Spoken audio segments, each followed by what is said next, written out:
রহমতে আলম নবী নূরে মুজাসসাম বলো, রহমতে আলম নবী নূরে মুজাসসাম। সাহাবীরা আতর বানাই ওই নবীজির ঘাম বলো না, সাহাবীরা আতর বানাই ওই নবীজির ঘাম। রহমতে আলম নবী নূরে মুজাসসাম, রহমতে আলম নবী নূরে মুজাসসাম। সাহাবীরা আতর বানাই ওই নবীজির ঘাম বলো না, সাহাবীরা আতর বানাই ওই নবীজির ঘাম। জিনো মানব চেনো কিনা আমার নবীজি, জাগার পাগল চন্দ্র সূর্য তারকারাজি। হাই হাই জাগার পাগল চন্দ্র সূর্য তারকারাজি। বাবা আরো শুনবানি সুন্দর কাহিনী, আরো শুনবানি সুন্দর কাহিনী। জান্নাতেরও রুমে রুমে লেখা নবীর নাম, জান্নাতেরও রুমে রুমে লেখা নবীর নাম। রহমতে আলম নবী নূরে মুজাসসাম বলো, রহমতে আলম নবী নূরে মুজাসসাম। সাহাবীরা আতর বানাই ওই নবীজির ঘাম বলো না, সাহাবীরা আতর বানাই ওই নবীজির ঘাম।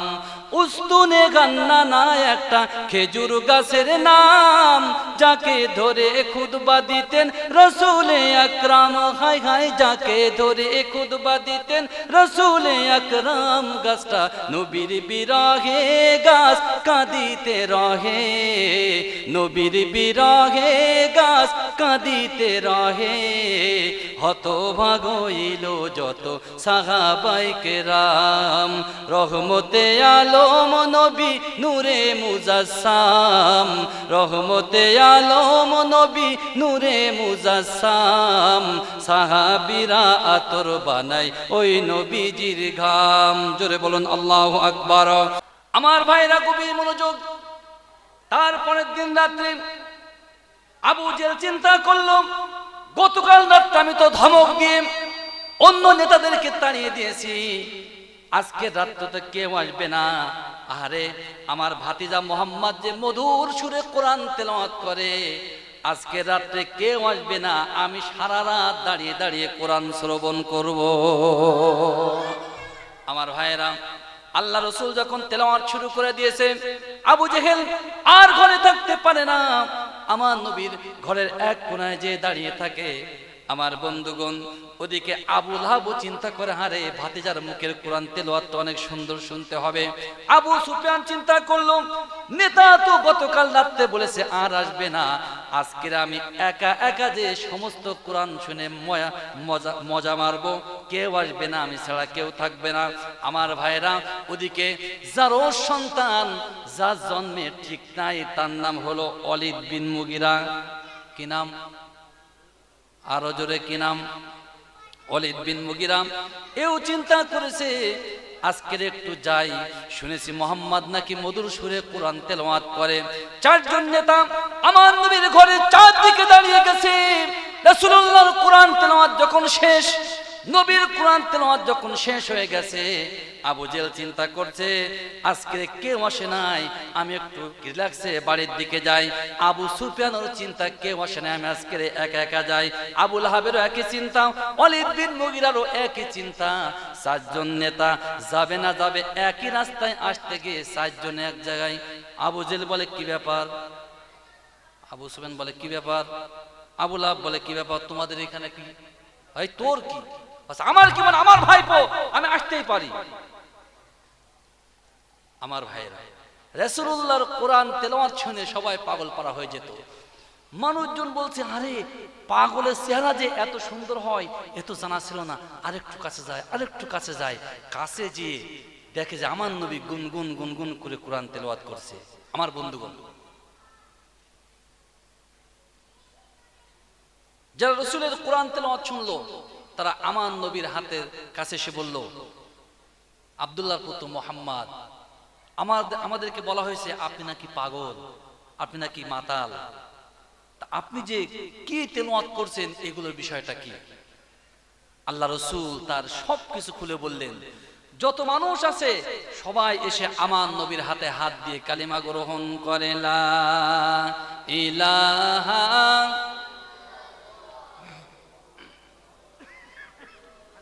ইয়া রাসূলুল্লাহ ইয়া হাবিবাল্লাহ ইয়া রাসূলুল্লাহ ইয়া হাবিবাল্লাহ। পাই যদি নবী গো আপনার দিদার, মৌতের যতনা থাকিবে না আমার। পাই যদি নবী গো আপনার দিদার, মৌতের যতনা থাকিবে না আমার। দয়া যে করিয়া দিও গো দিদার, দয়া যে করিয়া দিও গো দিদার। ইয়া রাসূলুল্লাহ ইয়া হাবিবাল্লাহ, সবাই ইয়া রাসূলুল্লাহ ইয়া হাবিবাল্লাহ। মুনকার নকির আসিয়া সওয়াল করবেন বসায়া, দিও গো নবীজি পর্দা উঠাইয়া। মুনকার নকির আসিয়া সওয়াল করবেন বসায়া, দিও গো নবীজি পর্দা উঠাইয়া। করিব চুম্বন কদম ধরিয়া, করিব চুম্বন কদম ধরিয়া। ইয়া রাসূলুল্লাহ ইয়া হাবিবাল্লাহ ইয়া রাসূলুল্লাহ। আল্লাহ রাব্বুল আলামিন এই আয়াত যখন নাজিল করলেন, আল্লাহ রাসূল কোরআনের দাওয়াত যখন প্রচার করা শুরু করলেন, আবু জেহেল দেখলো এই মুহাম্মদকে তো কোন রকম থামানো যায় না, মুহাম্মদকে থামানোর আর কোন লাইন তো পাওয়া যায় না। তার কারণ যত হাজী মুহাম্মদকে দেখতে এসেছিল সবাই মুহাম্মাদের হাতে হাত দিয়ে কালিমা গ্রহণ করেছে। সুতরাং মুহাম্মদকে এইভাবে থামানো যাবে না, মুহাম্মদকে ছলে বলে কলে কৌশলে এই মক্কা থেকে বিতাড়ন করতে হবে। আমার ভাইয়েরা, আবু জেহেল ওয়ালিদ বিন মুগীরাকে বলল, ওয়ালিদ রে শোন, তোর মনের বড় খায়েশ এই মক্কার যে 17 সদস্য মন্ত্রী পরিষদ আছে, এই মন্ত্রী পরিষদের তুই একজন সদস্য হতে চাস রে ওয়ালিদ। ওয়ালিদ, তোর জন্য আমি একটা সুবর্ণ সুযোগ দিতে চাই। তুই যদি এই মক্কার 17 সদস্য মন্ত্রী পরিষদের সদস্য হতে চাস, তোর জন্য একটা সুবর্ণ সুযোগ হলো এমন কোন কাজ করতে হবে যে কাজ করার কারণে আমি মুহাম্মাদের বিরুদ্ধে বিচার কায়েম করব, মুহাম্মাদের বিরুদ্ধে আদালত কায়েম করে মুহাম্মাদকে ফাঁসিতে ঝুলাবো, অথবা মুহাম্মাদকে মক্কা থেকে চিরতরে বিতাড়ন করে দেব। জোরে বলুন নাউজুবিল্লাহ। ওয়ালিদ বিন মুগীরা বলছেন, নেতা এটা কোনো ব্যাপার নাকি? কি বলিস? হ্যাঁ নেতা, এটা আমার কাছে তো ওয়ান টু ব্যাপার। আচ্ছা ঠিক আছে, দেখা যাবে কালকে আমার আদালতে। আমার বন্ধুগণ, ওয়ালিদ বিন মুগীরা তার পরের দিন যে আবু জেহেলের আদালতে আমার নবীর নামে মামলা করলো 3টা। কতটা ভাই? কথা বলেন কতটা? হাত উঁচু করে কতটা? সবার হাত দেখতে চাই। কতটা ভাই? ঘুমাইছেন নাকি? পিছনে ভাইরা ঘুমাইছেন? কতটা মামলা? কতটা? জোর হলো না? আরো জোরে। ভাই আপনাদের দেশে মিছিল হয়? এই মিছিল তোরা করিস না? মিছিল বোঝেন তো? মিছিল বোঝেন না? ওই যে মমতা ব্যানার্জি মাঝে মাঝে বলে যে ধর্মতলায় চলো, ধর্মতলায় কি আপনারা এরম করে যান নাকি? না হাত পা এরম দাপাতে যান? আমার বন্ধুগণ, আমাদের দেশে না সব বন্ধ হয়ে গেছে, ইন্ডিয়ায় তো আছে। কতটা? আমার ভাইয়েরা, আল্লাহ রাসূলের নামে মামলা করলো 3টা। 1 নম্বরে মামলা করলো আমার নবী নাকি দেশদ্রোহী। আবু জেহেলের আদালতে নবীর বিরুদ্ধে মামলা করলো আবু জেহেল রে, এই আব্দুল্লাহর পুত্র মুহাম্মদ হলো দেশদ্রোহী। আমার ভাইয়েরা, যদি কোন দেশের নাগরিক দেশদ্রোহী হয়ে যায়, তার 1 নম্বর শাস্তি হলো তার মৃত্যুদণ্ড। আবু জেহেল বলছে পাগল, মুহাম্মদ আবার দেশদ্রোহিতার কাজ করলো কবে? বলছে নেতা আপনি জানেন না, এই মুহাম্মদ সাল্লাল্লাহু আলাইহি সাল্লাম এই যে মানুষ এই যুবকদেরকে তার বাপ দাদা 14 পুরুষের ধর্ম থেকে অন্য সেটেল করে নিয়ে অন্য একটা নতুন ধর্মে ঢুকাই দিচ্ছে। এই তারা আমাদের দেশের বিরুদ্ধে, আমাদের ধর্মের বিরুদ্ধে যে অন্য ধর্ম গ্রহণ করছে, এটাই হলো দেশদ্রোহিতার শামিল। ওয়ালিদ বিন মুগিরা আল্লাহ রাসূলের বিরুদ্ধে 2 নাম্বার মামলা করলো। আমার নবীজি নাকি, আমার নবীর নাকি চরিত্র ভালো না, জোরে বলুন নাউজুবিল্লাহ। আমার বন্ধুগণ, আল্লাহ রাসূল সাল্লাল্লাহু আলাইহি সাল্লামের নামে 3 নাম্বার মামলা করলো। আমার নবী নাকি মানবতা বিরোধী অপরাধী, জোরে বলুন নাউজুবিল্লাহ। আমার ভাইরা, আল্লাহ রাসূল সাল্লাল্লাহু আলাইহি সাল্লামের নামে দেশদ্রোহী বললাম, আমার নবীজি মন খারাপ করেন নাই। রাসূলের নামে মানবতা বিরোধী অপরাধী বলল, নবীজি মন খারাপ করেন নাই। কিন্তু নবীর নামে যখন বলা হলো আমার নবীর নাকি চরিত্র ভালো না, আমার নবীজি মনে মনে অনেক কষ্ট পেলেন। তার কারণ আমার নবী চরিত্রহীনতার এমন কোন কাজ আমার নবীজি জীবনে করেন নাই। আল্লাহ রাসূল সাল্লাল্লাহু আলাইহি সাল্লাম তাহাজ্জুদের ওয়াক্তে চোখের পানি ছেড়ে বলে, আল্লাহ ওগো রব্বুল আলামিন, আমাকে বলা হয় দেশদ্রোহী, আল্লাহ আমি মনে কষ্ট নিলাম না। ওগো রব্বুল আলামিন, আমাকে বলা হয় আমি নাকি মানবতা বিরোধী, আল্লাহ আমি কষ্ট নেইনি, মন খারাপ করিনি। ওগো রব্বুল আলামিন, কিন্তু তোমার কোরআন প্রচার করার দায়ে আমার বলা হয় আমার নাকি চরিত্র ভালো না। রব্বুল আলামিন, আমি তো শুধুমাত্র তোমার কোরআন, তোমার কালাম প্রচার করি। তোমার কালামের বিরুদ্ধে কথা বললে আমি নবী সইতে পারি না। আল্লাহ রব্বুল আলামিন কোরআনুল কারীমের আয়াত নাযিল করে দিয়ে বললেন, ও ইন্নাকা লাআলা খুলুকিন আযীম।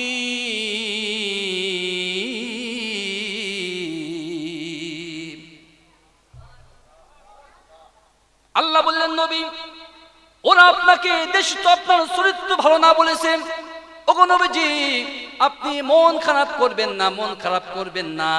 তার কারণ আমি আল্লাহ আপনাকে খুলুকে আজিম দান করেছি, সব থেকে ভালো চরিত্র আমি আপনাকে দান করেছি। ইয়া রাসূলুল্লাহ, ইয়া হাবিবাল্লাহ, হুজুর, শুধু তাই নয় যে আপনার বিরুদ্ধে মামলা করেছে, আসলে ওর চরিত্র ভালো না, ওর গোড়ার নাট বল্টুটা ঢিলা আছে। আমার বন্ধুগণ, রাসূলের নামে 3টা মামলা করার পরে আবু জেহেল আমার নবীর নামে সমন জারি করেছে। সমন পর্যন্ত সমন যারা মামলা টামলা করে তারা বোঝে। অর্থাৎ রসুলের নামে যে মামলা হয়েছে, এই জন্য রসুলের বাড়িতে একটা চিঠি লিখেছে যে মুহাম্মদ, তোমার নামে আমার মামলা হয়েছে, নির্দিষ্ট সময়ে নির্দিষ্ট তারিখে এই আদালতে তোমাকে হাজির হতে হবে। হাজির যদি না হও, একতরফা ভাবে তোমাকে ফাঁসি দেওয়া হবে, তোমার কোনো কথা শোনা হবে না। এটা বোঝা গেছে? আমার ভাইরা, আমার নবীজি আবু জেহেলের সমন পাওয়ার পরে চোখের পানি ছেড়ে দিয়ে বলে, আল্লাহ শুধুমাত্র করার কারণে আমার নামে মামলা। আমার বন্ধুগণ, আল্লাহ রাসূল সাল্লাল্লাহু আলাইহি সাল্লাম, আমার আল্লাহর নবী আমার আল্লাহর সাথে কথা বলতেন তাহাজ্জুদের ওয়াক্তে। আমার বন্ধুগণ, তার কারণ একজন আল্লাহর গোলাম যখন তাহাজ্জুদের ওয়াক্তে সিজদায় চোখের পানি ছেড়ে আল্লাহর দরবারে ফরিয়াদ করে, চোখের পানি আল্লাহর জমিনে পড়তে দেরি হয়, কিন্তু এই গোলামের দোয়াটা আল্লাহর দরবারে কবুল হতে দেরি হয় না। এজন্য যারা মুসলমানদের অন্যতম পরিচয় এবং মুসলমানদের দোয়া কবুলের অন্যতম সময় হলো তাহাজ্জুদের ওয়াক্ত। আমার ভাইরা, মাঝে মাঝে তাহাজ্জুদ পড়বেন এবং চোখের পানি ছেড়ে আপনারা আল্লাহর দরবারে দোয়া করবেন। আল্লাহর দরবারে চোখের পানি ছেড়ে যা দোয়া করবেন সেই দোয়াটা কবুল হয়ে যাবে। আমার ভাইরা, আমার মা, আপনাদের খেদমতে কিছু কথা বলতে চাই রে মা, আমার জননী, আপনারা যদি তাহাজ্জুদের ওয়াক্তে চোখের পানি ছেড়ে দোয়া করেন, আমার জননী, আপনাদের দোয়াটাও আল্লাহ রাব্বুল আলামিনের দরবারে কবুল হয়ে যাবে। আমার মায়েরা মনে মনে বলছে, যাক, পেয়ে গেছি, আর ওয়াজ শোনা দরকার নেই, হুজুর যে টনিক দিয়ে গেছে, আজকে থেকে তাহাজ্জুদের রক্ত পড়বো আর ওই রক্তটার নামে শুধু বদদোয়া করব। রক্তটা বোঝেন তোকে? স্বামী তুই আমার মাঝে মাঝে শুধু মারিস, তুই কথায় কথায় আমার খুব ধরিস, আজ থেকে তাহাজ্জুদ পড়বো আর বলবো আল্লাহ ওর হাত যেন অসাল হয়ে যায়, কাল থেকে আমার না মারতে পারে। আমার মা, সত্য কথা, যদি কোনো মহিলা মুমিনা নারী তাহাজ্জুদের ওয়াক্তে চোখের পানি ছেড়ে দোয়া করতে পারে, আল্লাহ রাব্বুল আলামিন তার দোয়া কবুল করে নেবেন। জোরে বলুন, আরো জোরে সুবহানাল্লাহ। আমার বন্ধুগণ, আমার মনে পড়ে যায় খলিফা হারুন আর রশিদের আমলে ছোট্ট একটা ঘটনা। খলিফা হারুন আর রশিদ এমন একজন খলিফা ছিলেন যিনি রাত 12টা বেজে গেলে উনি প্রথমে কাজ ছিল তাহাজ্জুদের নামাজ পড়া। তাহাজ্জুদের নামাজ পড়ে উনি ঘোড়া ছুটিয়ে গোটা রাষ্ট্র, গোটা রাজ্যটা উনি যত দূর সম্ভব উনি ঘুরে ঘুরে দেখে দেখে বেড়াতেন কোন নাগরিকের কি সমস্যা, কার খাওয়া হচ্ছে না, কার অভাব অনাটন, কার কি সমস্যা। আমার বন্ধুগণ, আপনাদের দেশের সরকার প্রধানরা কি এরকম বাড়ি বাড়ি সে ঘুরে ঘুরে দেখে? পজিটিভ বলবেন সব সময়। আমার বন্ধুগণ, আমার ভাইরা, তো খলিফা হারুন আর রশিদ একদিন গভীর রাত, উনি রাত 12টার পরে তাহাজ্জুদের নামাজ পড়ে ঘোড়া ছুটিয়ে উনি ঘোড়া ছুটছে, চলছে চলছে চলছে, দেখছেন তার রাজ্যের সমস্ত ঘরের লাইট এবং ল্যাম্পগুলো বন্ধ হয়ে গেছে। কিন্তু মরুভূমির মধ্যে, একটু মন দিয়ে শুনবেন, এই বাচ্চা, এই কোচে, কোসি না বললে কথা শোনা। আমরা বলি বাচ্চা, ইন্ডিয়ায় বলে কোসি। যেই বলিস কোচি সেই কথা শুনেছে। আর আমি যদি বাংলাদেশে যে বলি এই কোচি, যদি কোনো মেয়েকে বলি তা আমার কাজ শেষ। বলবে কি হুজুর আমার কোচি মাল বললো, আমার জীবন শেষ। এজন্য আমার দেশে চলে না ভাই কোচি টসি। মনোযোগ দিয়ে শুনবেন আলোচনাটা। খলিফা হারুন আর রশিদ দেখলেন যে মরুভূমির মধ্যে ছোট্ট একটা কুড়ে ঘর বোঝেন তো, কুড়ে ঘরের মধ্যে টিম টিম করে ল্যাম্প জ্বলছে, আলো জ্বলছে। আমার ভাইরা গভীর মনোযোগ। খলিফা হারুন আর রশিদ চিন্তা করলেন আমার রাষ্ট্রের সব মানুষের বাড়ির ল্যাম্পগুলো নিভে গেছে, কিন্তু এই যে মরুভূমির মধ্যে ছোট্ট একটা কুড়ে ঘর, এই কুড়ে ঘরের মধ্যে টিম টিম করে কেন আলো জ্বলে? আলো জ্বলার কারণটা দেখতে হবে। আমার ভাইরা, খলিফা হারুন আর রশিদ ঘোড়া থেকে নেমে আস্তে আস্তে আস্তে আস্তে ওই যে মরুভূমির মধ্যে ছোট্ট কুড়ে ঘরের নিকটবর্তী হলেন। আমার ভাইরা, খলিফা হারুন আর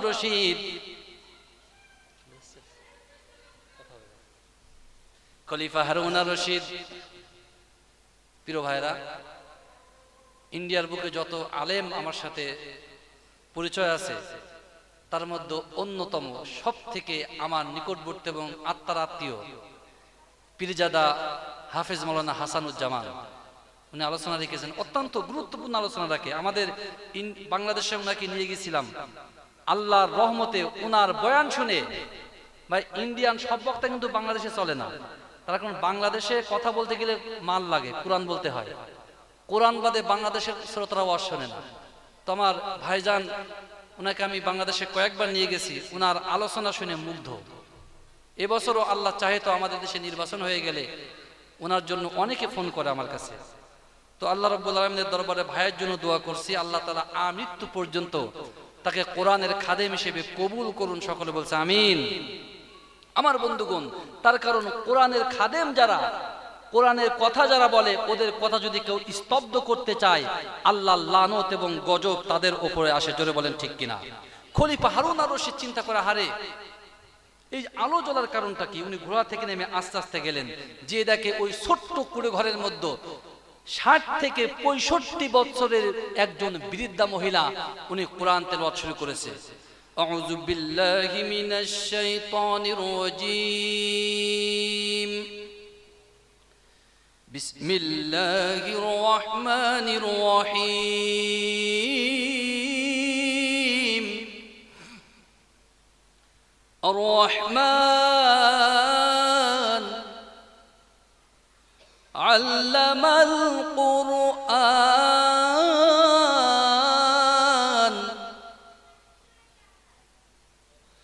খালাকাল ইনসানা আল্লামাহুল বায়ান,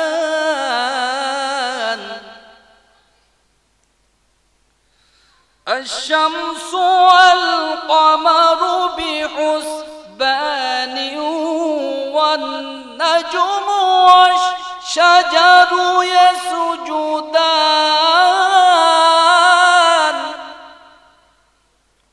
লং টাইম কোরআন তেলাওয়াত। প্রিয় ভাইরা, কোরআন তেলাওয়াত যখন হয় শুনতে ভালো লাগে না? কথা বলেন, কোরআন তেলাওয়াত কি শুনতে ভালো লাগে? তো আপনাদের কাছে কোনো সাড়া পেলাম না, তো বা সাড়া যদি না পায় তেলাওয়াত হবে না। আমি আগেই বলেছি যে আমরা হলাম সেই বক্তা, আমরা বাঁশবাগানে আর কবরখানায় ওয়াজ করি না। শ্রোতা যদি কথা বলে ওয়াজ হবে, কথা না বললে ওয়াজ হবে না। কোরআন তেলাওয়াত শুনতে কি ভালো লাগে? খলিফা হারুন আর রশিদ অনেক সময় ধরে কোরআন তেলাওয়াত শুনলেন। আমার ভাইয়েরা গভীর মনোযোগ, খলিফা হারুন আর রশিদ কোরআন তেলাওয়াত শুনতে শুনতে হঠাৎ করে কোরআনুল কারীমের আওয়াজটা বন্ধ হয়ে গেল। খলিফা হারুন আর রশিদ কোরআনের আয়াত তেলাওয়াত শুনে আর দুই চোখ দিয়ে দরদর করে পানি পড়ে। খলিফা ওই কুড়ে ঘরের দিকে তাকিয়ে দেখলেন ওই ঘরের ল্যাম্পটাও বন্ধ হয়ে গেছে। আমার ভাইরা, আমার বন্ধুগণ, খলিফা এবার চোখের পানি ছেড়ে আল্লাহর দরবারে দুইখানা হাত তুলে বলে, রব্বুল আলামিন, বুঝতে পেরেছি এই মহিলা হলো গরিব মহিলা, গভীর রাতে ল্যাম্প জ্বালিয়ে জ্বালিয়ে আল্লাহ রব্বুল আলামিন তোমার কোরআন তেলাওয়াত করছিল। হায় আল্লাহ তাআলা, হয়তোবা এই মহিলার ল্যাম্পের তেল শেষ হয়ে গেছে, যার কারণে আর কোরআন তেলাওয়াত করতে পারছে না। ওগো রব্বুল আলামিন, যদি সত্য ঘটনা এটাই হয়, ল্যাম্পের তেল যদি শেষ হয়ে যায়, এই ল্যাম্পের তেল শেষ হওয়ার কারণে, কোরআনের আওয়াজ বন্ধ হওয়ার কারণে যিনি এক নাম্বার দায়ী, যার এক নাম্বার গিলটি পারসন, তিনি হলেন এই রাষ্ট্রের খলিফা হারুন আর রশিদ। ওগো রব্বুল আলামিন, আর খলিফা হারুন আর রশিদ তোমার দরবারে হাজির। হায় আল্লাহ তাআলা, তোমার দরবারে চোখের পানি ছেড়ে দুই হাত তুলে ফরিয়াদ করি, রব্বুল আলামিন, হায় আল্লাহ তাআলা, এই যে ল্যাম্পের তেল শেষ হওয়ার কারণে কিয়ামতের কঠিন ময়দানে আল্লাহ আমাকে মামলার আদালতে আমাকে আল্লাহ তুমি খাড়া করো না।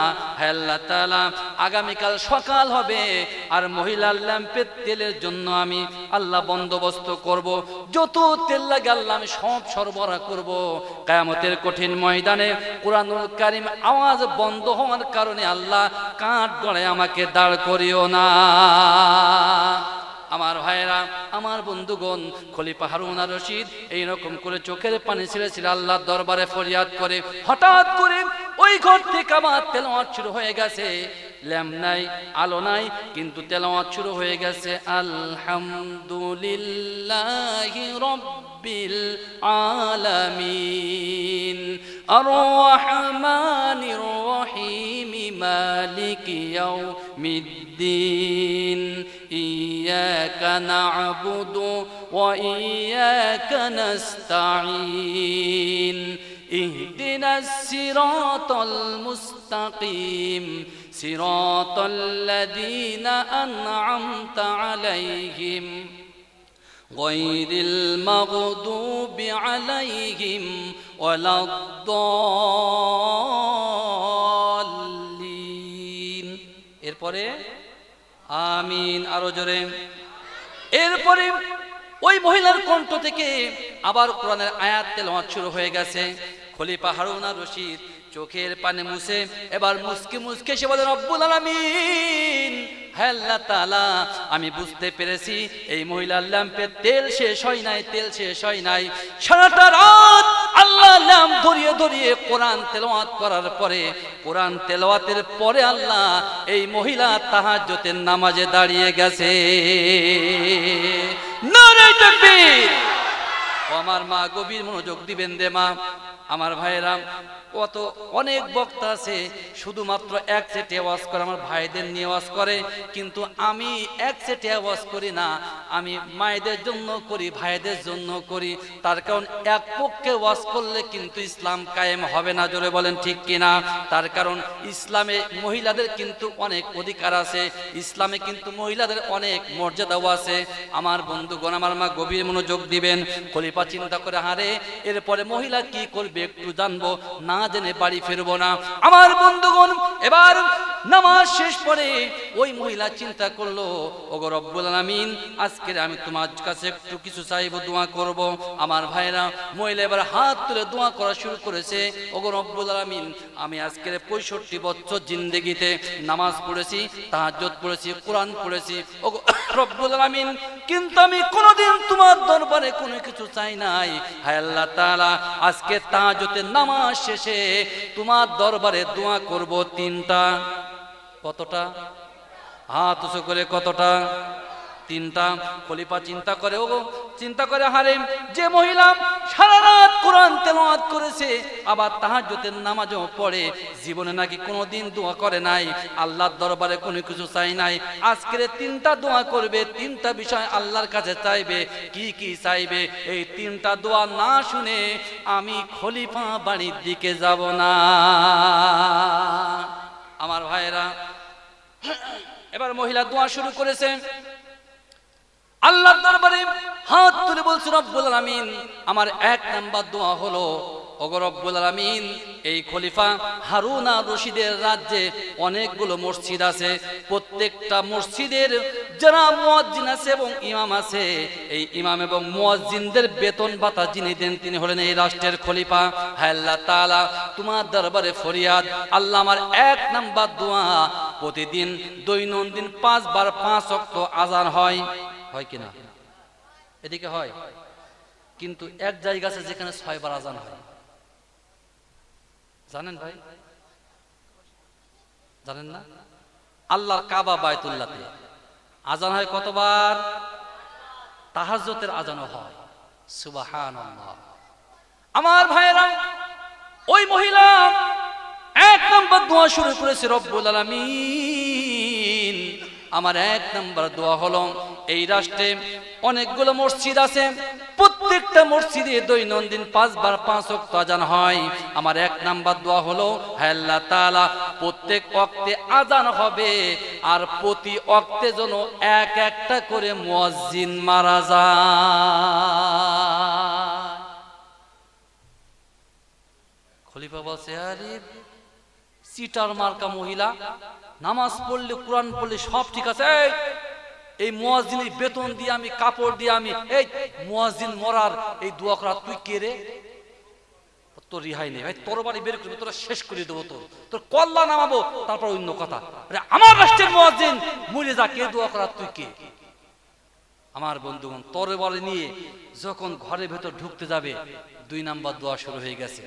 খলিফা চিন্তা করতে, হারে 1 নাম্বার দোয়া শুনে রাগ 440 হাই ভোল্টেজ, 2 নাম্বার দোয়াটা না শুনে তো মারা যাবে না। এবার 2 নাম্বার দোয়া শুরু করেছে। আমার বন্ধুগণ, আমার ভাইরা, এবার মহিলা 2 নাম্বার দোয়া শুরু করেছে, রব্বুল আলামিন, এই রাষ্ট্রে যত মসজিদ আছে প্রত্যেকটা মসজিদে একজন করে ইমাম আছে। হে আল্লাহ তাআলা, তোমার দরবারে ফরিয়াদ, 5 ওয়াক্ত আযান যেমন হয়, প্রত্যেক ওয়াক্তে মুয়াজ্জিনরা যেমন আযান দেয়, হে আল্লাহ তাআলা, ইমাম সাহেবরা ঠিক তেমন করে নামাজ পড়ায়। ওগো রব্বুল আলামিন, তোমার দরবারে ফরিয়াদ, হে আল্লাহ তাআলা, তোমার দরবারে ফরিয়াদ, তোমার দরবারে ফরিয়াদ, প্রত্যেক ওয়াক্তে ইমাম সাহেবরা নামাজ পড়াবে, আর ইমাম সাহেবদের হায়াত তুমি 1 দিন করে বাড়িয়ে দাও। খলিফা হারুন আর রশিদ তরবারি ভেতরে ঢুকে বলছে, কি রে, আরে মুয়াজ্জিন মারে আর ইমামের হায়াত বাড়িয়ে দিচ্ছে, ঘটনা কি? 3 নাম্বার দোয়া না শুনে এর কিছু বলবো না। আমার বন্ধুগণ, এবার মহিলা চোখের পানি ছেড়ে বলে, রব্বুল আলামিন, আমার 3 নাম্বার দোয়া হলো, আল্লাহ তুমি একটু কান খাড়া করে শোনো, রব্বুল আলামিন, এই রাষ্ট্রের যিনি খলিফা, যার নাম হলো খলিফা হারুন আর রশিদ, ওগো রব্বুল আলামিন, তার একটা ছেলে আছে, বয়স 8 থেকে 10 বছর হবে। হে আল্লাহ তাআলা, যত তাড়াতাড়ি পারো এই খলিফার 8 থেকে 10 বছরের ছেলেকে তুমি দুনিয়া থেকে উঠায়া নাও। আমার ভাইরা, বাবার সামনে ছেলের বিরুদ্ধে মরার বদদোয়া হচ্ছে, বাবার রাগ কি আর কন্ট্রোলে থাকে? খলিফা বলছে, এই 2টা দোয়া করেছিলে তো ঠিক ছিলি, কিন্তু এইবার যে দোয়াটা করেছিস আর ঠিক থাকবে না, তোর কল্লা নামিয়ে তারপরে আমি যাব। আমার ভাইয়েরা, এই তিনটা বদদুয়া খলিফা হারুন আর রশিদের সামনে করেছিল। আমার বন্ধুগণ, খলিফা হারুন আর রশিদ চিন্তা করে এই তিনটা বদদুয়া মহিলা কেন করলো? এই বদদুয়ার কারণ না জানা পর্যন্ত মহিলাকে আমি মারব না। আমার বন্ধুগণ, আপনারাও কি জানতে চান তিনটা বদদুয়া কেন করেছে? কারা কারা শুনবেন দুই হাত তুলে দেখান। নারায়ে তাকবীর, নারায়ে তাকবীর, নারায়ে তাকবীর। আমার ভাইরা, পিছনে অনেকে বসতে পারছে না, সকলে সামনে সরে আসুন আর জিকির করি লা ইলাহা। সকলে সামনে সরে আসুন, প্রত্যেকেই সকলের সামনে সরে আসি। লা ইলাহা, লা ইলাহা। এই কলেমার দাওয়াত দিতে মার খেয়েছেন নবী তায়েফেতে। এই কলেমার দাওয়াত দিতে মার খেয়েছেন নবী উহুদেতে। ঘর ছেড়েছেন, বাড়ি ছেড়েছেন, ঘর ছেড়েছেন, বাড়ি ছেড়েছেন আমাদের হাবিবুল্লাহ। লা ইলাহা ইল্লাল্লাহ, লা ইলাহা, লা ইলাহা, লা ইলাহা ইল্লাল্লাহু মুহাম্মাদুর রাসূলুল্লাহ। আমার ভাইরা, গভীর মনোযোগ দিবেন। এবার খলিফা চিন্তা করল, আরে এই মহিলাকে আমি কিছুই বলবো না যত সময় না পর্যন্ত এই তিনটা বদদুয়া কেন করলো, বদদুয়ার কারণ না জানা পর্যন্ত। খলিফা বাড়ির দিকে রওনা দেয়, দরজায় কড়া নাড়ে, চোখের পানি মুছে ফেলে। তার কারণ এই খলিফার একজন বিবি ছিল, যার নাম হলো বিবি জুবাইদা। খলিফা চিন্তা করে, বিবি যদি আমার চোখের পানি দেখে আর আমি যদি বিবির কাছে এই চোখের পানির কারণটা বলি, তাহলে আমার বিবি তার ছেলের বিরুদ্ধে বদদুয়া করার কারণে ওই মহিলাকে এখনই গ্রেফতার করে তাকে দুনিয়া থেকে বিদায় করে দেবে। আমার বন্ধুগণ, খলিফা বাড়ির ভেতরে ঢুকলো, ফজর আজান হয়ে গেল, নামাজ পড়লেন। নামাজ পড়ার পরে প্রধানমন্ত্রীকে বলে, প্রধানমন্ত্রী, ওই যে মরুভূমির মধ্যে একটা ছোট্ট কুড়ে ঘর আছে, ওই মহিলাকে এখনই তলব করো। আমার ভাইরা, প্রধানমন্ত্রী কুড়ে ঘরের কাছে মহিলাকে তলব করে বলল, তোমাকে খলিফা তোমাকে দেখা করতে বলেছে। আমার ভাইরা, এই মহিলা ছিল অত্যন্ত বুদ্ধিমতী একজন মহিলা, বৃদ্ধ মহিলা। চিন্তা করে, হারে খলিফা আমাকে যখন তলব করেছে, নিশ্চয় কোনো কারণ আছে। এই মহিলা বলল, ও প্রধানমন্ত্রী, তোমার খলিফা হলো একজন ন্যায়পরায়ণ বাদশা, আল্লাহওয়ালা বাদশা। ও প্রধানমন্ত্রী, তুমি তোমার খলিফাকে দিয়ে বলো আমি মহিলা 40 দিনের আগে খলিফার দরবারে যেতে পারবো না। তার কারণ মহিলা চিন্তা করেছে, আমি একাধারে 40 দিন যাবত নামাজ পড়ে, 40 দিন যাবত তাহাজ্জুদ পড়ে আল্লাহর দরবারে দোয়া করব। আল্লাহর দরবারে দোয়া করার পরে, আমার দোয়া কবুল হওয়ার পরে খলিফার দরবারে যাব। আল্লাহর দরবারে বলবো, আল্লাহ খলিফা যেন আমার জীবনটা না নেয়, আর আল্লাহ আমার দোয়া কবুল করবে নিশ্চিত। আমার ভাইয়েরা, এই খলিফার প্রধানমন্ত্রী যে খলিফাকে বলল, খলিফা মহিলা আপনাকে শর্ত দিয়েছে 40 দিনের আগে আপনার দরবারে আসতে পারবে না। আমার ভাইয়েরা, খলিফার তো ঘুম খাওয়া বন্ধ। তার কারণ ওই মহিলা দোয়া করেছে, আল্লাহ যত তাড়াতাড়ি পারো খলিফার ছেলেকে তুমি দুনিয়া থেকে উঠায়া নাও। আমার বন্ধুগণ, আমি আপনাদের সামনে যে কথা বলছিলাম, আল্লাহ রাসূল সাল্লাল্লাহু আলাইহি সাল্লাম নামের বদদুয়া মামলা করেছে তিনটা। আমার নবী তাহাজ্জুদ রক্তে চোখের পানি ছেড়ে বলছে, আল্লাহ আমার নামে আল্লাহ মামলা করা হয়েছে। হে আল্লাহ তাআলা, আগামী কাল আমার বিরুদ্ধে মামলা হবে, বিচার হবে। হে আল্লাহ তাআলা, আমার কোনো উকিল নাই, মৌরি নাই। হে আল্লাহ তাআলা, কোর্টে আমার পক্ষে কেউ নাই, আমার পক্ষে যিনি আছেন তিনি কে? আমার ভাইরা, আমার নবী এমন নবী, আল্লাহ রাব্বুল আলামিন কুরআনুল কারীমের ভিতরে বলছেন, আমার নবীকে গোটা জাতির, গোটা মানুষের জন্য আল্লাহ রাব্বুল আলামিন রহমত স্বরূপ প্রেরণ করেছেন। জোরে বলুন সুবহানাল্লাহ। আমার ভাইরা, আল্লাহ রাব্বুল আলামিন আমার আপনার নবীকে এই দুনিয়াতে পাঠিয়েছেন কি স্বরূপ? কথা বলেন, কি স্বরূপ? রহমতে আলম নবী নূরে মুজাসসাম বলো রহমতে আলম নবী নূরে মুজাসসাম সাহাবীরা আতর বানাই ওই নবীজির ঘাম বলো না সাহাবীরা আতর বানাই ওই নবীজির ঘাম রহমতে আলম নবী নূরে মুজাসসাম রহমতে আলম নবী নূরে মুজাসসাম সাহাবীরা আতর বানাই ওই নবীজির ঘাম বলো না সাহাবীরা আতর বানাই ওই নবীজির ঘাম জিনো মানব চেনো কিনা আমার নবীজি জাগার পাগল চন্দ্র সূর্য তারকারাজি হাই হাই জাগার পাগল চন্দ্র সূর্য তারকারাজি বাবা আরো শুনবানি সুন্দর কাহিনী আরো শুনবানি সুন্দর কাহিনী জান্নাতেরও রুমে রুমে লেখা নবীর নাম জান্নাতেরও রুমে রুমে লেখা নবীর নাম রহমতে আলম নবী নূরে মুজাসসাম বলো রহমতে আলম নবী নূরে মুজাসসাম সাহাবীরা আতর বানাই ওই নবীজির ঘাম বলো না সাহাবীরা আতর বানাই ওই নবীজির ঘাম উস্তুনে গান্না না একটা খেজুর গাছের নাম যাকে ধরে খুতবা দিতেন রাসূলে আকরাম হাই হাই যাকে ধরে খুতবা দিতেন রাসূলে আকরাম গাছটা নবীর বিরহে গাছ কাঁদিতে রহে নবীর বিরহে গাছ কাঁদিতে রহে হতভাগ হইল যত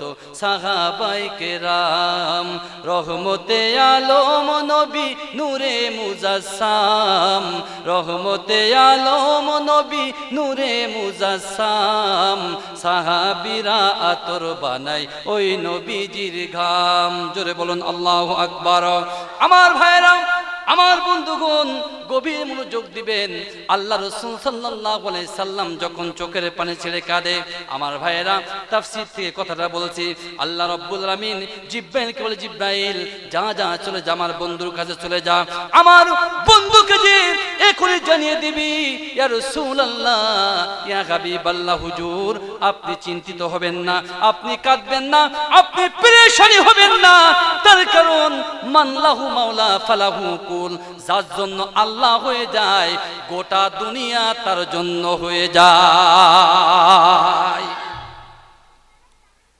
আল্লাহ রাসূল সাল্লাল্লাহু আলাইহি সাল্লাম তার পরের দিন আদালতে আমার নবীজি যাত্রা শুরু করেছেন আমার ভাইরা রাসূলকে বলা হয়েছে রাসূলের নাকি চরিত্র ভালো না জোরে বলুন নাউজুবিল্লাহ রাসূল বেশি সাহাবা নিলেন না 5 থেকে 7 জন সাহাবা নিয়ে আমার নবী মুহাম্মদুর রাসূলুল্লাহ সাল্লাল্লাহু আলাইহি সাল্লাম যাত্রা করেছেন আমার ভাইরা বিশ্ব নবী যখন ওই গণমঞ্চের দিকে ওদিকে আবু জেহেল বড় একটা মঞ্চ তৈরি করেছে ওই মঞ্চের নাম দিয়েছে গণমঞ্চ কি মঞ্চ গণমঞ্চ ওই গণমঞ্চে 17টা চেয়ার নেওয়া হয়েছে তার কারণ মন্ত্রী পরিষদের 17 জন সদস্য ওখানে বসবে আমার ভাইয়েরা আল্লাহ রাসূল সাল্লাল্লাহু আলাইহি সাল্লাম যেই কিনা ওই গণমঞ্চের দিকে আদালতের দিকে যাচ্ছে জিব্রাইল বলছে ইয়া রাসূলুল্লাহ ইয়া হাবিবাল্লাহ হুজুর আপনি একটু এখানে দাঁড়ান ওগো নবীজি আপনি যেই কিনা ওই গণমঞ্চে যাবেন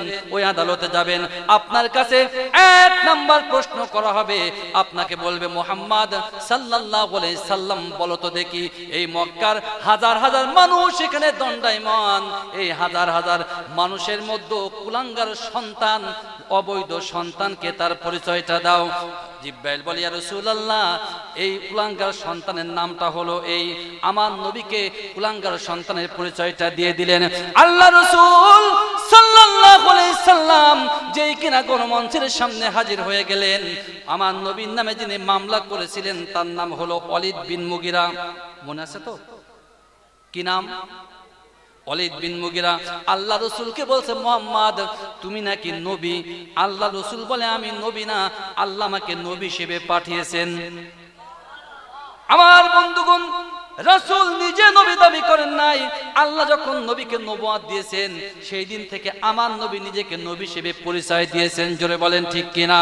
আমার বন্ধুগণ, আমার ভাইয়েরা, আল্লাহ রাসূলকে বলল, মুহাম্মদ তুমি যদি সত্যিকার অর্থে নবী হও বলো তো দেখি, এই হাজার হাজার মানুষের মধ্যে কুলাঙ্গার সন্তান, পিতৃ পরিচয়হীন, অর্থাৎ গোলার নাট বল্টু ঢিলা, তার নামটা কি বলতে হবে? আল্লাহ রাসূল বলছে, এই কথার এই প্রশ্নের জবাবটা একটু পরে দিই। ওদিকে আবু জেহেল মঞ্চ থেকে হুঙ্কার ছেড়ে বলছে, মুহাম্মদ না না না, যদি সত্যিকার অর্থে নবী হও আমার যুব নেতা যে প্রশ্ন করেছে প্রশ্নের উত্তর তোমার দেওয়া লাগবে। আমার ভাইরা, রাসূল বলছে, চাচা একটু পরে দিই। তুই যে নবী হোস তা সত্যিকার অর্থে তুই প্রশ্নের জবাব দিতে পারবি। আল্লাহ রাসূল বলছে, চাচা কুলাঙ্গার অবৈধ সন্তান আমাকে যিনি প্রশ্ন করেছে, আমার নামে যিনি মামলা করেছে, উনি হলো বাপের বেজম্মা কুলাঙ্গার সন্তান। জোরে বলুন আল্লাহু আকবার।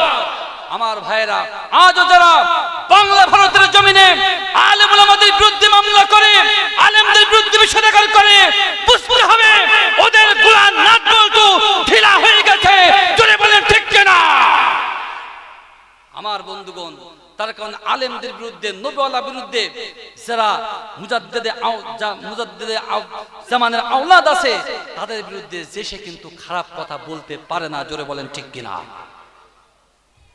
আমার ভাইয়েরা, আল্লাহ রাসূল যখন এই কথা বলেছে, ওয়ালিদ বিন মুগিরা হুঙ্কার দিয়ে তরবারি বের করে বলছে, নেতা আমি হলাম এই 17 সদস্য মন্ত্রী পরিষদের যুবক নেতা, আমার বিরুদ্ধে মিথ্যা কথা বলা হয়েছে। আবু জেহেল রে, আপনি এখনই সমন জারি করে দেন, আপনি এখনই রায় দিয়ে দেন, আমি মুহাম্মদকে এখনই দুনিয়া থেকে বিদায় করে দেব। আমার ভাইরা, আমার বন্ধুগণ, ওদিকে আমার নবীর আপন চাচা যার নাম হলো আবু লাহাব, কি নাম? আবু লাহাব। আর আবু জেহেল কিন্তু আমার নবীর আপন চাচা না, আবু লাহাব আমার নবীজির আপন চাচা। এই আবু লাহাব ছিল মন্ত্রী পরিষদের 3 নাম্বার মন্ত্রী।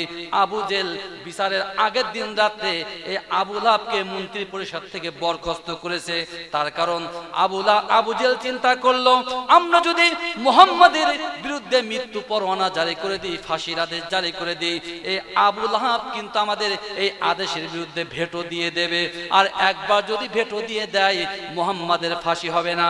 আমার বন্ধুগণ, যেহেতু আবু লাহাব এখন আর মন্ত্রী পরিষদে নাই, তার লাঠিয়াল বাহিনী নিয়ে যেখানে বিচার হচ্ছে বিচারের পাশে ওই লাঠি নিয়ে দাঁড়িয়ে আছে। এবার আবু জেহেল বলছে, মুহাম্মদ রে, আমার নেতার বিরুদ্ধে মিথ্যা কথা বলার কারণে এবং তোমার বিরুদ্ধে যে 3টা মামলা হয়েছে, এই মামলার কারণে তোমার বিরুদ্ধে মৃত্যু পরোয়ানা জারি করা হলো। রাসূলের কোনো কথা বলতে দেওয়া হলো না। যেই কিনা এই রায় দিয়েছে, আবু লাহাব বলছে, আবু জেহেল তুই কি মনে করেছিস? তাকিয়ে দেখ, আমার লাঠিয়াল বাহিনী উপস্থিত হাজির। তোর মতো আবু জেহেলের পিটিয়ে লাঠিয়ে দমড় একদম শেষ করে দেবো, তামা তামা করে দেবো। আমার ভাতিজার অপরাধটা কি? আমার ভাতিজাকে কিছু কথা বলতে দিতে হবে। আমার ভাইরা, আমার বন্ধুগণ, আল্লাহ রাসূল সাল্লাল্লাহু আলাইহি সাল্লাম যখন উনি ফ্লোর পেলেন, ফ্লোর মাইক পাওয়ার পর অর্থাৎ স্টেজে উঠে আমার নবীজির নামে বলা হয়েছিল মানবতা বিরোধী অপরাধী। আল্লাহ রাসূল সাল্লাল্লাহু আলাইহি সাল্লাম কোরআন থেকে মানবতার পক্ষে, মানুষের পক্ষে কথা বললেন। রাসূল যখন মানুষের পক্ষে কোরআন দিয়ে কথা বললেন, মক্কার সব মানুষরা একযোগে বলল, মুহাম্মদ যা বলেছে 1 নাম্বার ঠিক কথা বলেছে, মুহাম্মাদের কথা 100% সঠিক। জোরে বলুন সুবহানাল্লাহ। আমার ভাইয়েরা, রাসূল সাল্লাল্লাহু আলাইহি সাল্লাম চরিত্র নিয়ে কথা বললেন। সবকিছুতে যখন আমার নবীর বিরুদ্ধে যে রায় দিল, সেই রায়টা জনগণ বলল, মুহাম্মাদের এই অপরাধে মুহাম্মাদের ফাঁসি হতে পারে না, পারে না, পারে না। জোরে বলুন সুবহানাল্লাহ। আমার বন্ধুগণ, সেই নবীর মহব্বত কলিজায় পয়দা করার প্রয়োজন আছে না নাই? আরো জোরে আছে না নাই? আমার বন্ধুগণ, আল্লাহ রাসূল সাল্লাল্লাহু আলাইহি সাল্লাম, আবু জেহেল বলল, মুহাম্মদ তোমার বিরুদ্ধে এই রায়টা উল্টে যেতে পারে, কিন্তু তুমি যে আমার নেতার বিরুদ্ধে মিথ্যা কথা বলেছো, আমার নেতার নাকি জন্মের ঠিক নেই, এই যদি তুমি প্রমাণ না দিতে পারো তোমার কিন্তু বিপদ আছে। আল্লাহ রাসূলের কাছে বলা হলো, প্রমাণ দাও। আমার নবী বলছে চাচা প্রমাণ আর কি দেব, প্রমাণ তো সেই যে এই এর মা, অলিদের মা যিনি, তিনি হলেন প্রমাণ। তার মানে জন্মে ঠিক আছে কি না আছে, ওর মার কাছে যে জিজ্ঞাসা করো, ওর মাই প্রমাণ দিয়ে দেবে। আমার বন্ধুগণ, সন্তান বৈধ কি অবৈধ, যিনি বলতে পারে তিনি কে? কথা বলে না, মা বলতে পারে না। আমার বন্ধুগণ, আমার মা, এই জন্য আপনাদের বিষয়ে কিছু কথা বলবো যদি সময় পায়। ইনশাল্লাহ মায়েদের সম্পর্কে কিছু কথা বলার দরকার। তার কারণ হলো এই পশ্চিমবঙ্গে এবং বাংলাদেশে দুইটা সরকার যিনি হলেন, তিনি হলেন আমার মায়েরা। জোরে বলেন ঠিক কিনা? সুতরাং মায়েদের সম্পর্কে কিছু কথা বলতে হবে। আমার মা আপনাদের সম্পর্কে কিছু কথা বলবে ইনশাল্লাহ। আমার ভাইরা, আল্লাহ রাসূল সাল্লাল্লাহু আলাইহি সাল্লাম বললেন যে এই অলিদের জন্মের ঠিক আছে কি না আছে, যিনি বলবেন তিনি হলেন তার মা। আর অলিদের মায়ের নাম ছিল ঝর্ণা বিবি। কি নাম? কথা বলেন কি নাম? আমার ভাইরা গভীর মনোযোগ। অলিদ বলল ঠিক আছে, আমি আমার মায়ের কাছ থেকে প্রমাণ নিয়ে আসবো, তারপরে মোহাম্মদ তোমার বিরুদ্ধে আমি স্টেপ গ্রহণ করব। আবু জেহেল বলল অলিদ যে ঠিক আছে, আমি আমার পক্ষ থেকে 3 জন সাক্ষী তোমার সাথে পাঠাবো। অলিদ বলল নেতা তার প্রয়োজন হবে না, তার কারণ অলিদের ছিল 10 থেকে 12 জন বডিগার্ড ছিল। অলিদ বলল আমার যে বডিগার্ড আছে এরাই হবে সাক্ষী। আমার ভাইরা, তার কারণ নেতা যদি ভুল করে, বডিগার্ডটা এবং সামসারা কিন্তু ভুল ধরে। এদিকে মনে হয় ধরে, আমাকে দেশে ধরে না ভাই। নেতা যদি ভুল করে, সামসা বলে যে না, ও নেতা ঠিকই করেছে। কথা বলে না।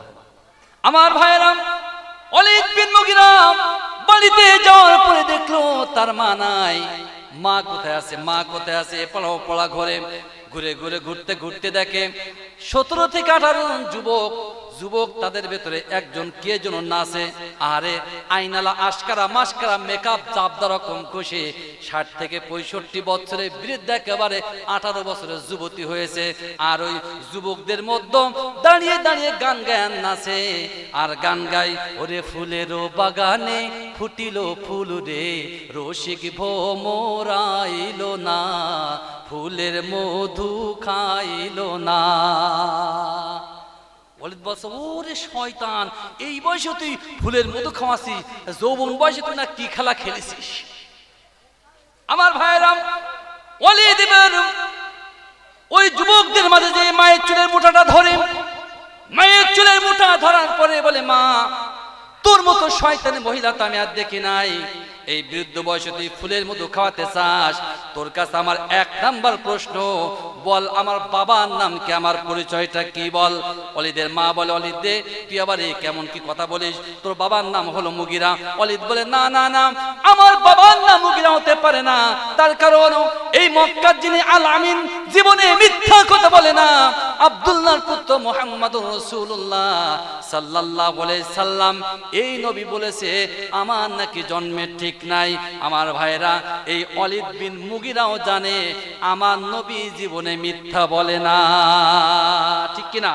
আমার ভাইরা, আমরা যারা নবীর আশিক বলে দাবি করি, যারা নবীর উম্মত বলে দাবি করি, আমাদেরকেও কিন্তু নবীর মতো সত্য কথা বলা শিখতে হবে। না মিথ্যা বলতে হবে?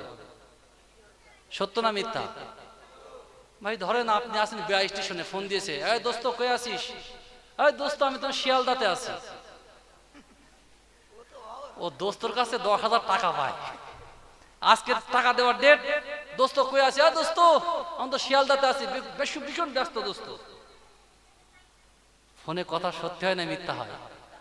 অধিকাংশ মিথ্যা, কিছু কিছু সত্য। আমার ভাইয়েরা, রাসূলের আমল ছিল গোল্ডেন এজ, স্বর্ণ যুগ। আহা, নবীর সাহাবারা জীবনে মিথ্যা বলতেন না। আরে জন্ম যদি নবীর যুগে হতো খুব ভালো হতো। ঠিক কিনা? জন্ম আমার নবীর যুগে হলে কেমন হতো, জন্ম আমার নবীর যুগে হলে কেমন হতো, দু নয়নে রাসূল পাক দেখলে কেমন হতো, দু নয়নে রসূল পাক দেখলে কেমন হতো, জন্ম আমার নবীর যুগে হলে কেমন হতো, জন্ম হলে কেমন হতো। আসতো ভেসে হজরতে বেলালের মধুর আজান, যে আজানে ছিল এমন প্রেম মুগ্ধ রহমান, দয়ার নবীর পিছে নামাজ পড়লে কেমন হতো, দয়ার নবীর পিছে নামাজ পড়লে কেমন হতো, দয়ার নবীর পিছে নামাজ পড়লে ভালো হতো, জন্ম আমার নবীর যুগে হলে কেমন হতো, জন্ম আমার নবীর যুগে হলে ভালো হতো। জোরে বলেন ঠিক কিনা? আমার ভাইরা, ওয়ালিদ বিন মুগিরা তার মাকে বলে, মা রে, মুহাম্মদ সাল্লাল্লাহু আলাইহি সাল্লাম বলেছে আমার নাকি জন্মের ঠিক নাই, ওই আব্দুল্লাহর পুত্র মুহাম্মদ জীবনে মিথ্যা কথা বলে না, ওরে ডাইনি বুড়ি, এখনো সময় আছে, সময় আছে, সত্য কথা বল, আমার জন্মের, আমার বাবার নাম কি? ওয়ালিদের মা বলে, ওয়ালিদ রে, তুই আমার অত্যাচার করিস না, আমার জুলুম নিপীড়ন করিস না রে ওয়ালিদ। ওয়ালিদ রে, যারা মায়ের গায়ে হাত তোলে, বৃদ্ধ বয়সেও যারা মাকে আঘাত করে, ওদের জন্মে ঠিক থাকতে পারে না, পারে না। আমার ভাইরা গভীর মনোযোগ দিবেন, আমার বন্ধুগণ গভীর মনোযোগ দিবেন। এজন্য মায়ের সাথে খারাপ আচরণ করা যাবে না, মাকে কটু কথা বলা যাবে নাকি? যাবে না, যাবে না আমার ভাইরা। তার কারণ আল্লাহ রাসূল সাল্লাল্লাহু আলাইহি সাল্লাম মা সম্পর্কে গুরুত্বপূর্ণ নসিহত করেছেন। আমার ভাইরা, আসুন ওয়ালিদ বিন মুগিরার দিক থেকে আসি, তারপরে মায়ের কথা বলবো, একটু মনে রাখবেন। আমার বন্ধুগণ, মাকে যারা কষ্ট দেয় ওরা কিন্তু ভালো সন্তান হতে পারে না। যারা মাকে সেবা করে না তারাই আমার রজ শুনো না। জোরে বলেন ঠিক কিনা? আমার ভাইরা, ওয়ালিদ বিন মুগিরা বলে, মারে সত্য কথা বল, আমার বাবার নাম কি? তোর গলায় তরবারি ধরলাম। ওয়ালিদ বিন মুগিরা তার মায়ের গলায় তরবারি ধরে বলছে, ডাইনি বুড়ি, সত্য কথা যদি না বলিস এখনই কল্লা নামিয়ে দেবো। ওয়ালিদের মা বলে, ওয়ালিদ রে, আমাকে ছেড়ে দে, ছেড়ে দে। শোন শোন শোন, মুহাম্মদ আব্দুল্লাহর পুত্র মুহাম্মদুর রাসূলুল্লাহ সাল্লাল্লাহু আলাইহি সাল্লাম যা বলেছে 100% সত্য বলেছে, এক চুল পরিমাণ মিথ্যা বলে নাই। জোরে বলুন সুবহানাল্লাহ, আর জোরে সুবহানাল্লাহ। আমার ভাইরা, যারা আমার রাসূলের আশিক তারা হলো আল্লাহর ওলি। আল্লাহর ওলিরাও জীবনে মিথ্যা কথা বলে নাই, বলিনি। জোরে বলেন ঠিক কিনা? এখনো যারা আল্লাহর ওলি ওরা আশিকে রাসূল, ওরাও জীবনে মিথ্যা কথা বলতে পারে না। আমার ভাইরা, এবার ওয়ালিদের মা বল, ওয়ালিদ রে, শোন শোন শোন, তোর বাবা মুগিরা যদি আমাকে বিবাহ করে নিয়ে আসে, আমার ভরা যৌবন, আমার 15 থেকে 16 বছর বয়স, ওয়ালিদ রে, আমি নববধূ সেজে আমি ঘরের মধ্যে গুনগুন করে বাসর রাতে আমি গান করছি। তার কারণ আজ আমার বাসর রাত হবে। তোর বাবা মুগিরা তিনি ছিলেন নেতা মানুষ, তিনি ছিলেন এই 17 সদস্য মন্ত্রী পরিষদের একজন মন্ত্রী। অনেক টাকা ছিল, সম্পদ ছিল, অর্থ ছিল। উনি মন্ত্রী পরিষদের তার কার্যালয়ের কাজ শেষ করে যখন রাত 10টা থেকে 11টা বেজে গেছে, যখন কিনা ঘরের ভেতরে ঢুকবে, ওয়ালিদ দে যেই কিনা ঘরের ভেতরে ঢুকতে যাবে, ঘরের দরজায় আসার সাথে সাথে তোর বাবা ওখানে পড়ে গেছে। আমার ভাইরা, ওয়ালিদের মা ঝর্ণা বলে, তার কারণ হলো তোর বাবা ছিল সন্নিবাত। কি বাত? এই সন্নিবাত যাদের থাকে এরা কিন্তু নংপুংস বা হিজড়ে হয়ে যায়। আমার ভাইয়েরা, সন্নিবাত যাদের আছে ওদের ট্রিটমেন্ট না করা হয় এরা কিন্তু নংপুংস হয়ে যায়। ঝর্ণা বলে, ওয়ালিদ রে, তোর বাবার এই রোগ ছিল, রোগ থাকার পরে যখন ওই ঘরের দরজায় যখন পড়ে যায়, বেহুশ হয়ে যায়, ডাক্তার কবিরাজ আসে, তার চিকিৎসা করলো। চিকিৎসা করার পরে কিন্তু আমার সাথে কোনো রকম আর আনন্দ ফুর্তি হয় না। তার কারণ তোর বাবা ছিল নংপুংস।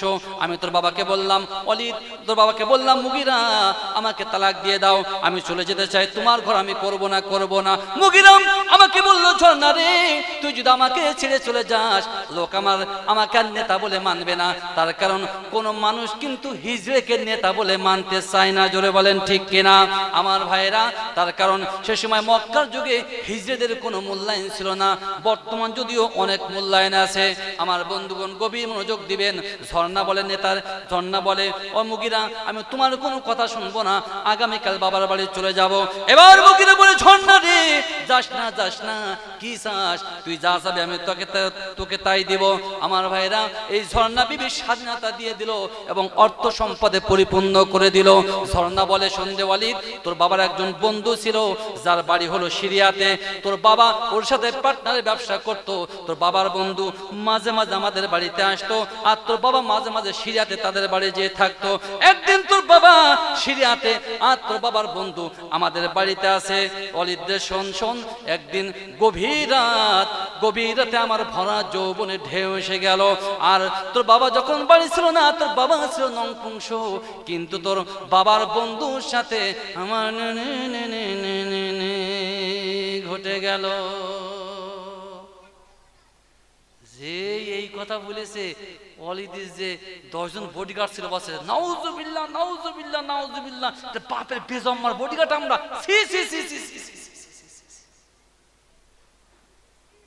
ওয়ালিদ বসে, এই থাম বেটা, এই কথা কারোর সাথে বলবি না, আমি নেতা, আমি খারাপ, তাই কি নেতৃত্ব থাকবে, ক টাকা চাস বল, নেতৃত্ব হারাবো না, আর এই কথা কারোর সাথে বলবি না, তোর টাকা দিলাম, যত চাস তত দিয়ে দেবো, বিলাংসে। আমার ভাইয়েরা, ওয়ালিদ এবার আবু জেহেলকে বলছে, নেতা, আমার মা বৃদ্ধ মানুষ, কখন কি বলে মাথায় ঠিক নাই, তবে আমার পক্ষ থেকে আমার একটা মূর্তি আছে যাকে আমি পূজা করি, ওই মূর্তি আমার পক্ষে সাক্ষ্য দেবে। আমার ভাইরা, ওয়ালিদের এই মূর্তি কিন্তু কথা বলতে পারত। বিশ্বাস হয়? ওয়ালিদ যে মূর্তিটার পূজা করত, ওই মূর্তিটা কথা বলতে পারত। বিশ্বাস হয়? আরে আমি বলছি কথা বলতে পারতো, আপনারা বলছেন না, ওয়াজ হবে কি করে? শ্রোতা আর বক্তা যদি দুই গ্রুপিং হয়, মারামারি হয়, ওয়াজ হয়? ওয়ালিদের ওই মূর্তি কথা বলতে পারতো। বিশ্বাস হয়? এখনো হচ্ছে না, প্রমাণ করব, শুনবেন তো ইনশাআল্লাহ। আমার ভাইয়েরা কবি মনোযোগ, ওয়ালিদ বিন মুগিরা ওই মূর্তিটা নিয়ে এসে স্টেজের কোনায় দাঁড় করায় দিয়েছে। আমার ভাইয়েরা, আমার বন্ধুগণ, অনেক জিন ছিল যে জিনরা আমার নবীর হাতে বায়াত গ্রহণ করে মুসলমান হয়েছিল। জোরে বলেন ঠিক কিনা আমার ভাইয়েরা, আমার বন্ধুগণ, এখনো পর্যন্ত অনেক জিন আছে, তারা কিন্তু আমার নবীজি রওজাটা জিয়ারত করতে যায়। জোরে বলেন ঠিক কিনা আমার ভাইয়েরা? এজন্য আমরা যারা আছি, আমাদের প্রত্যেকের মনে তামান্না থাকবে আমরা যেন প্রত্যেকে আল্লাহ রাসূলের রওজাটা জিয়ারত করতে পারি। জোরে বলেন ঠিক কিনা আমার বন্ধুগণ? অন্তত কিছু না হলেও আমাদের নামাজ আনতে দোয়া করতে হবে, হে আল্লাহ তাআলা আমাদের সালামখানা বিশ্ব নবী রওজা মুবারকে পাঠায় দাও। তার কারণ আমরা যখন দোয়া করব, আমাদের সালামখানা আল্লাহ রাব্বুল আলামিন বাতাসের মাধ্যমে নবীর রওজায় পৌঁছে দেওয়ার মতো ক্ষমতা আমার আল্লাহর আছে না নাই? ও বাতাস আমায় তুমি নিয়ে যাও না, যেথায় শুয়ে আছে নূরে মদিনা। ও বাতাস আমায় তুমি নিয়ে যাও না, যেথায় শুয়ে আছে নূরে মদিনা। মদিনা মদিনা মদিনা মদিনা মদিনা মদিনা। ও বাতাস আমায় তুমি নিয়ে যাও না, যেথায় শুয়ে আছে নূরে মদিনা।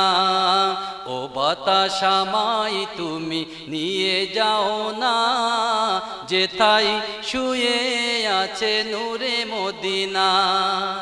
মদিনার মাটি মোর হৃদয় ঘাটি, রাসূলের ঘামে যার পরিপাটি। মদিনার মাটি মোর হৃদয় ঘাটি, রাসূলের ঘামে যার পরিপাটি পরিপাটি, সে মাটি ছুঁতে মন হয় দেওয়ানা, সে মাটি ছুঁতে মন হয় দেওয়ানা। ও বাতাস আমায় তুমি নিয়ে যাও না, যেথায় শুয়ে আছে নূরে মদিনা।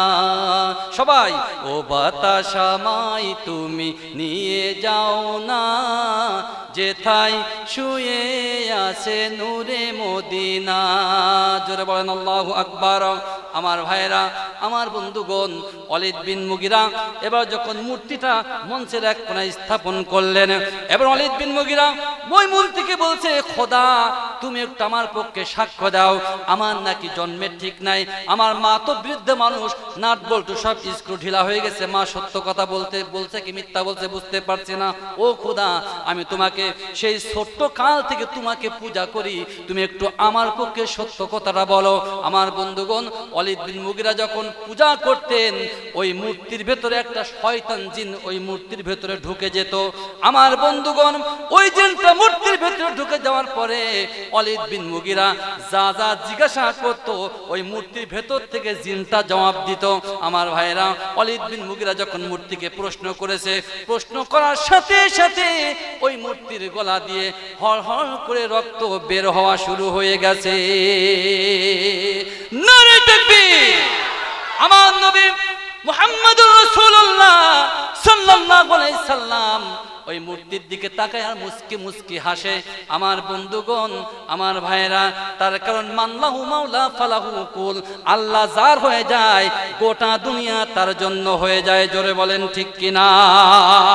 আমার ভাইরা, আল্লাহ রাসূল সাল্লাল্লাহু আলাইহি সাল্লামের বিরুদ্ধে যে গণমঞ্চ তৈরি করেছিল, ওয়ালিদ বিন মুগিরার মূর্তির মুখ দিয়ে রক্ত বের হওয়ার মাধ্যমে গণমঞ্চটা ভেঙে গেল, নষ্ট হয়ে গেল। আমার ভাইরা, গভীর মনোযোগ দিবেন।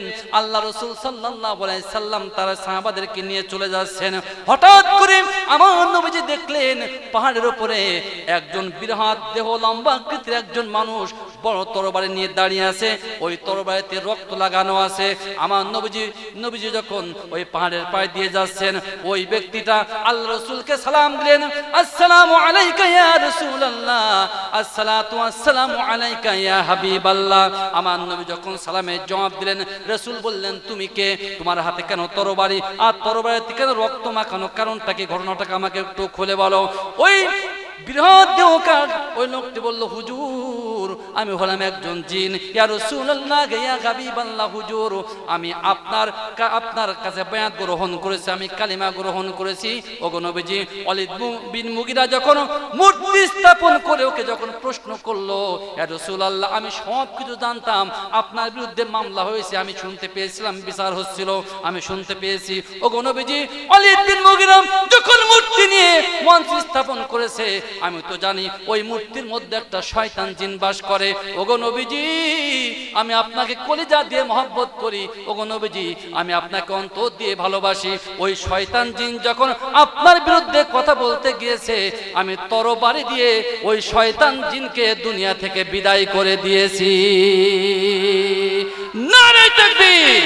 আমার ভাইরা, তাহলে আল্লাহ রাসূল সাল্লাল্লাহু আলাইহি সাল্লামকে মহব্বত যারা করবে, কলিজা দিয়ে মহব্বত করবে। জোরে বলেন ঠিক কিনা? আল্লাহ রাব্বুল আলামিনের রাসূলের বিরুদ্ধে বলা হয়েছিল আমার নবী নাকি চরিত্র ভালো না। আল্লাহ রাব্বুল আলামিন কুরআনুল কারীমের আয়াত দিয়ে প্রমাণ করে দিলেন। আল্লাহকে বললেন, আল্লাহ বললেন, ওয়া ইন্নাকা লাআলা খুলুকিন আযীম।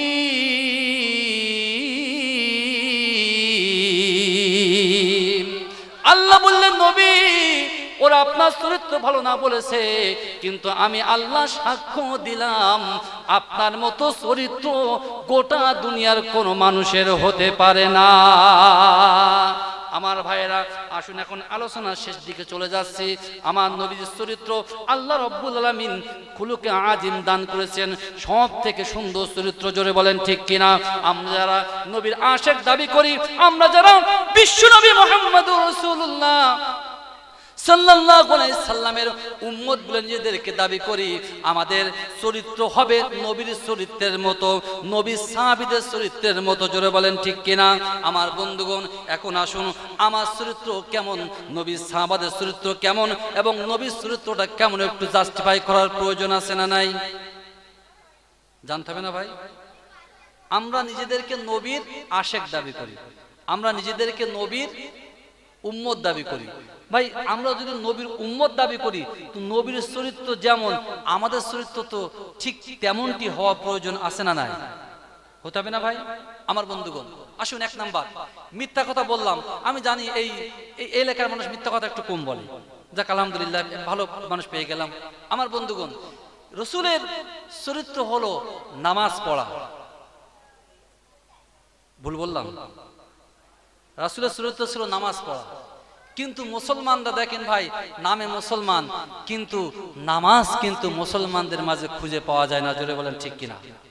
নামাজ আছে ভাই? আজকে জলসা শেষ করে আমরা যারা বাড়ি ফিরে যাব, ভাই আগামীকাল সূর্যোদয় হবে, আমার আপনার জীবন যে থাকবে, আগামীকাল সূর্যের মুখ দেখতে পাবো, এই গ্যারান্টি আমরা কেউ দিতে পারবো? কথা বলে না কেউ পারবো? তাই যদি না পারি, তাহলে ফজর, জোহর, আসর আমরা কেমন করে কাজা করি বুঝে আসে না। ফজর আজান হয় আর আপনি আজান শুনে ঘুমান, এটা কি হতে পারে?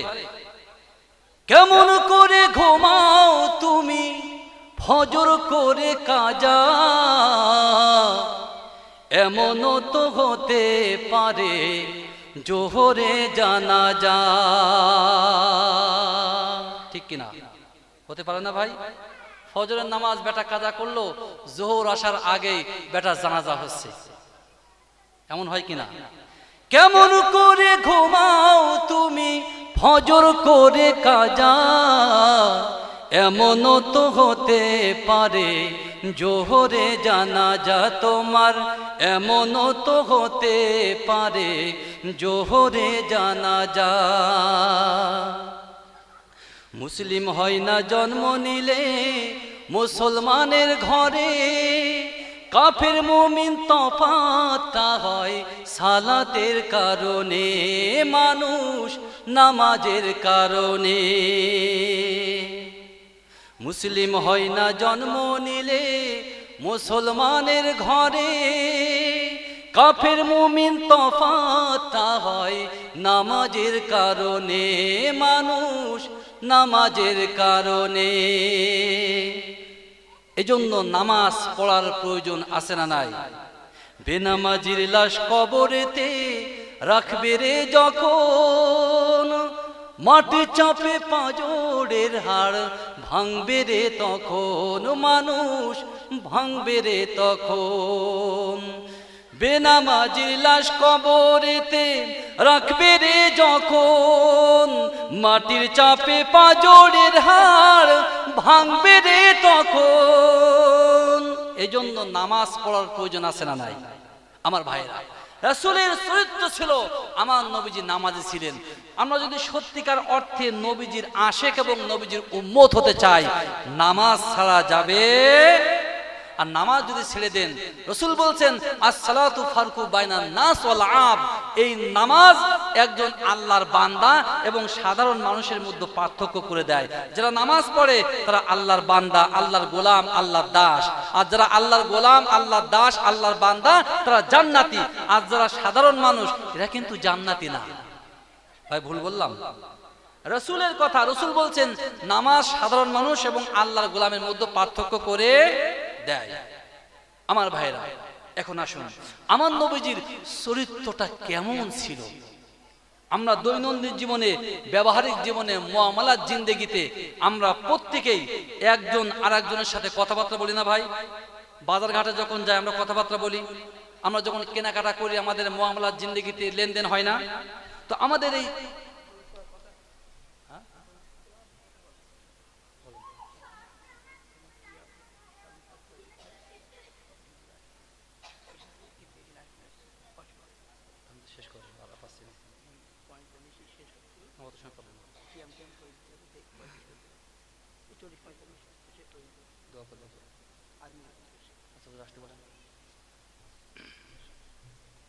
আমার বন্ধুগণ, আমার ভাইয়ের আলোচনা শেষের দিকে যাব, তার পূর্বে আসুন আমরা কিয়াম করব এবং রাসূলের শানে সালাম দেব ইনশাআল্লাহ। তার পূর্বে আমি প্রত্যেকের কাছে অনুরোধ করতে চাই, আমাদের যাদের অর্থ আছে আমরা প্রত্যেকেই আজ থেকে নিয়ত করি আল্লাহ তাআলা যেন আমাদের প্রত্যেককে কাবা বায়তুল্লাহ জিয়ারত করেই মৃত্যুবরণ করান। প্রিয় বন্ধুগণ, অতি